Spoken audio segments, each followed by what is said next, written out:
समस्त मोर प्रणाम। मु डायट जयपुर कोरापुटर द्वितीय वर्षर गुरु छात्री सरोजिनी कंतेरी स्वागत करुछि एही ई कंटेंट वीडियो रे। आज आमे पंचम श्रेणी गणित बहिर प्रथम अध्याय कोण और कोणर माप विषय पढ़िबा। पिला माने तुमे चिलिका ह्रद विषय तो शुणिथिबो। एहा हेउछि चिलिका ह्रदर दृश्य जेउठारे माँ कालीजाई को पूजा करा जाए। चिलिकार नलबण को शीत दिने बाहर देशरू अनेक प्रकार पक्षी माने आसीथांती। एहार दृश्य अत्यंत मनोरम अटे जहाँ एही वीडियो रे तुमे माने देखि पारुथबो। मिताली तुम परिका जड़े पंचम श्रेणीर छात्री।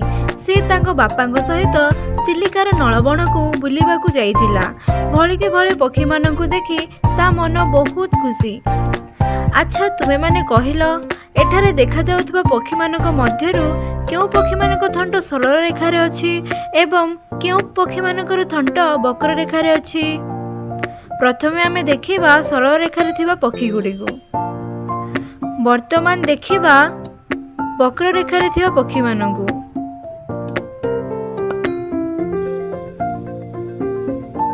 वर्तमान आमे जानिबा रेखाखंड रश्मि और सरल रेखा विषय रे।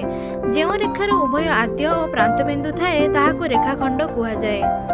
एही रेखार आद्य बिंदु क एवं प्रांतबिंदु ख अटे। याको क ख रेखाखंड कुहा जाए। जेउ रेखार आद्य बिंदु अछि किंतु प्रांतबिंदु नाही ताहाको रश्मि कुहा जाए। एही रेखाटी ग बिंदु रे आरंभ घ आडकू असरंती भाबरे लंबिछि। एथिपई घ ठारे एक तीर चिन्ह अछि। एहाकू ग घ रश्मि कुहा जाए।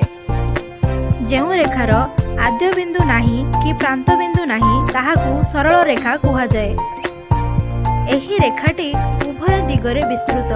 प फ रेखाखंड एहार अंश विशेष। एहाकू प फ सरल रेखा कुहा जाए। बापांक सहित मिताली डंगारे बसी डॉल्फिन देखिबाकू बाहरिला। गोटे चढ़ई हठात उड़ी आसी पानी माछ नहीं उड़ी पलैला। मिताली कहिला चढ़ईटी गोटे बाटरे आसी माछ धरी पुणी आउ गोटे बाटरे उड़ी पलैला। सेठारे गोटे कोण सृष्टि हेउछि। वर्तमान आमे जानिबा कोण काहाकू कुहा जाए। दुईटी रश्मि परस्पर को गोटे बिंदु रे छेद कले उत्पन्न हेउथिबा ज्यामितिक चित्र को कोण कुहा जाए। वर्तमान आमे विभिन्न कोण गुड़िक विषय रे जानिबा।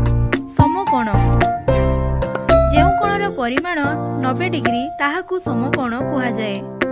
सूक्ष्म कोण जेउ कोणर परिमाण 90 डिग्री रु कम ताहाकू सूक्ष्म कोण कुहा जाए। स्थूल कोण जेउ कोणर परिमाण 90 डिग्री रु अधिक